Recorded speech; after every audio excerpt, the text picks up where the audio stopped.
I'm Cyrill Lachauer, Cyrill, and I'm an artist and filmmaker. My name is Alex Iridis. I make music as Rhyw, and I'm a producer, DJ, performer based in Berlin. The Prologue is a collaboration between Rhyw and me. It's produced by the Autotelic Foundation and the Sammlung Götz.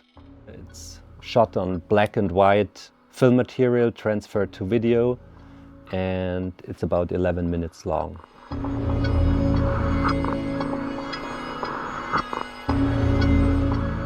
So the past, I would say 4 or 5 years, I created that almost like a cosmos of 3 films and photographic series, and they all deal with more or less freight trains. For 2 years I hopped freight trains in the US and worked on a film there. It's called Slack. So that was the beginning, and then 2 train hoppers, one from the US and another one from the UK, told me about those old engines which are still in use in Bosnia. There's this crazy, very cynical story that in those coal mines in Bosnia, they're still using so-called Kriegsloks built by the Nazis in '43. And I'm saying cynical because I find it very cynical that Germany gave those old Nazi steam engines to Bosnia as an act of reparation payments in the '60s. So Germany was already in the times of the Wirtschaftswunder, everything was going well and we already had like good trains. And then we gave those old shitty steam engines to, in that time called Yugoslavia. And that's so typical German, I think, in a way. So I went there. It's a small area, but they're supposed to be the second largest coal producers in the world after China. So it's insane. I arrived there, went to a small, shitty hotel, and you couldn't even leave the windows open during the night because it's all smog. Like you can't breathe. It's insane. I found those people who are still working on the engines, repairing the engines, those tracks leading into the coal mines and back to some factories processing the coal, and yeah, that's how it started. And then I came back for another 2 times.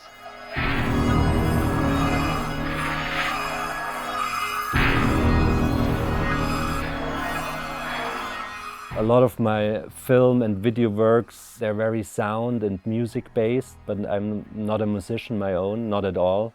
So I'm very bad with music, but I love it and it's such an important factor in my work. So most of the films are created in collaborations. I love working together with different people. I don't generally get an opportunity to put music to film or image. So it's quite refreshing. I was really excited to get started on this. If no one's giving you any information on it, you assume it's from the 20s or 30s, but it's shot on 16mm in current times in Bosnia. So it gives this real kind of illusion of what it actually is. I think that's what really inspired the musical direction as well. Like I really wanted to have something we discussed from the beginning, something that would contrast the imagery but not be absolutely 180, something that was contrasting it, that had like a modern, contemporary feel, but also connected to this imaginary past, I suppose. Something that was rough and lo-fi, quite warm as well, kind of organic feeling.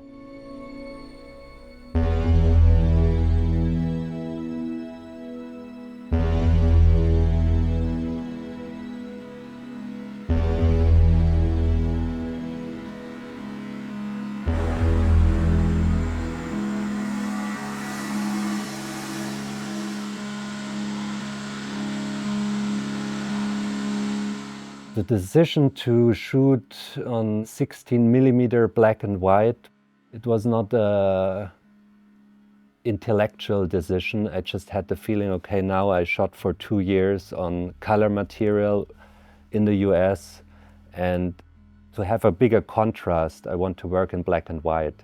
For the first trip which I made to Bosnia, I already brought a couple of black and white rolls. So it was a very intentional decision.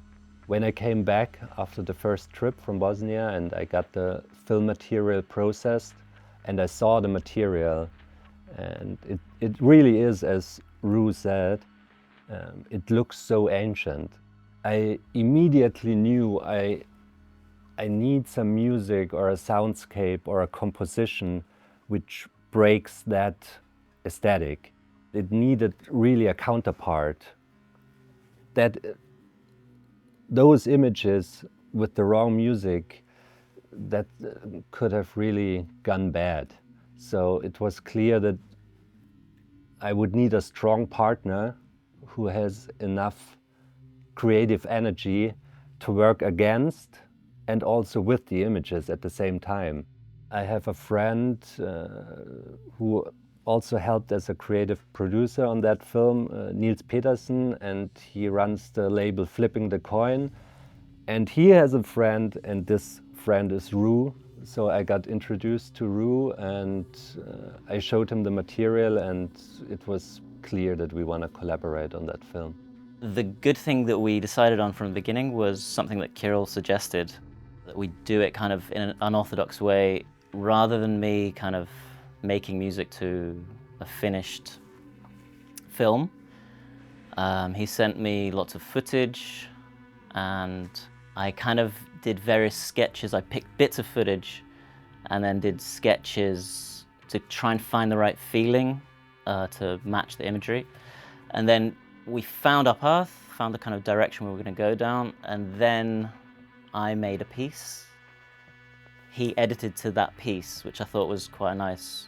If an artwork evolves in this collaboration idea, then I think you have to give the other person a lot of freedom, and that's what we did together. So I just said, okay, please try what you want to try. And he did it in an extremely nice way. I saw it as an opportunity to do this kind of mini soundtrack. I didn't want it to be this contemporary bleeps, cold beats kind of thing. I wanted there to be some warmth. So I wanted there to be some melody. And we talked about the idea of it having a story, beginning, middle, end. The process of making this stuff was not very different to how I usually make music. It's more the intention, the logic that goes into it. So the actual setup is the same. The first step was trying to find a direct connection to the film, the imagery, the trains basically. So I started recording percussion and putting it through filters, distortion, lots of processing to get this lo-fi feel that connects to this black and white, old, rough feeling that the film has. For example, the train tracks, the percussion, I think I started with the Vermona drum machine. Just kind of sparse rhythms, not so intense. And then putting it through the Filterbank, the Sherman Filterbank, which I use a lot. I tend to have quite a limited setup from time to time. I'll kind of have a few things and then stick with those for a period of time and then switch it up. There's quite a lot of reverb, which was from the Strymon Big Sky pedal, which I use a lot. So synths were passing through that, like the microwave synth, Synaptic Morph plugin. So that features heavily on this as well. It's a very simple plugin. It just marries two sounds together. It's just all about finding the right combination. And it gives this, so you can have something lo-fi on one end and then marry it with a warm, high, some crystal synth, and you get very unexpected results. So it was a kind of perfect opportunity for this film really as well. Like juxtaposition, I think that was the key throughout, trying to find two, not necessarily opposites, but two sounds that would fit together. It's like the film is, that was the idea. The film is current times, but looks like this in the distant past.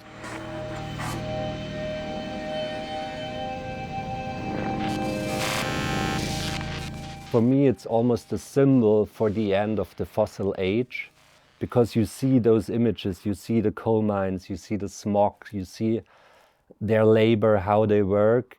For me, it's clear they're still holding on to something which is already gone, because they have to, because that's how they earn their money. So they have to hold on.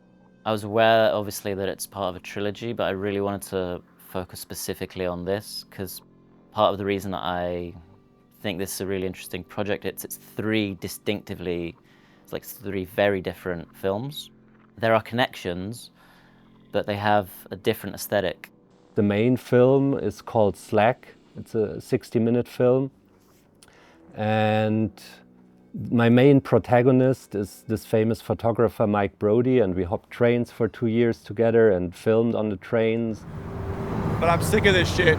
You can really only see so many mountain ranges and beautiful sunsets before it starts to feel a little meaningless, you know? I don't feel good, and I want to go home, and I don't even know where my home is. He had lost his partner. She OD'd. We were sitting somewhere and he told me that for him there's always this alternative end for her life. So she wouldn't OD in his imagination, but maybe she would fall asleep on a coal train, and then this coal train rides into the processing factory, and there she would get dumped with the coal into this endless black void. So I always had that image in the back of my mind, and somehow that connected the Slack film with the Bosnia story. When they open the cars loaded with coal and they open them by hand, and then all this coal just disappears in this black void.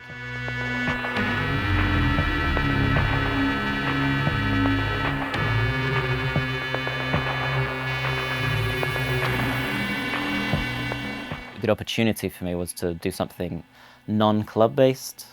The clear difference is when I'm working on electronic, like more club-based music, it has this function in a way. You're thinking of how will this work in that environment. Whereas this was more about the piece. I didn't really think of the audience when making the music. It was just trying to make music for the film. In a way, like the film, the images was the audience. That's who it was for.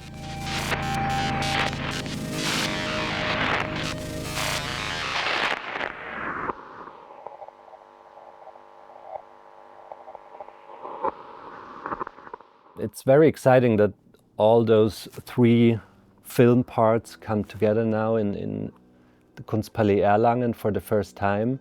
For me, it's always a big privilege when I'm able to show different works out of a cosmos which I create in an exhibition space, because then I think the audience and the visitors, they have a better possibility to approach what's going on in my mind when I create my artworks. So if you see only one photo, okay, maybe it's a good photo or a bad photo or whatever, but if you see the works together, you can really sense what it is about. So I'm very happy and grateful for that opportunity now to have the films and the photo series together, because then it really opens up a path into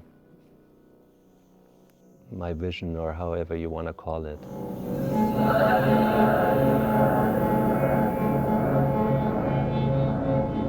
Znajući da nikada neće biti čvrstog tla, nikada dolaska, samo posrtanje po krhotinama nestajućeg svijeta. Bila je pali anđeo koji na kraju, kako je rekao, neće umreti od predoziranja, nego će pasti u beskonačnu tamu s teretom dragocjenog smeća dekadentnih društava. Bila bi bačena u brzinu gdje više nema Boga, samo bol i beskrajna crnina. Dok je padala, vidjela bi sve svjetove koji su bili i koji će biti, sve beskrajne mogućnosti i varijante vlastitog života. Sve što je moglo biti proletjelo bi pored njih, dok se sve ne rastopi, uništavilo i ne ostane samo tišina i tama.